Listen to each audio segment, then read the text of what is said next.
बहुत समय पहले एक पेड़ पर तोतों का एक जोड़ा रहता था।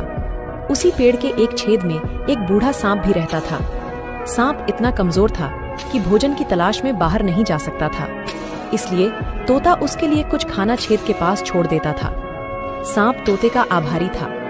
एक दिन एक गिद्ध तोते के ऊपर मंडरा रहा था। तभी एक शिकारी वहां आया और उसने तोते में से एक पर अपना तीर चला दिया। लेकिन सांप ने देखा कि उसके दोस्त खतरे में हैं और उन्हें बचाने के लिए शिकारी के पैर को काट लिया। सांप के काटने से शिकारी का लक्ष्य बर्बाद हो गया और तीर गिद्ध पर लग गया। उनकी जान बचाकर सांप ने दिखाया कि वह एक सच्चा दोस्त था।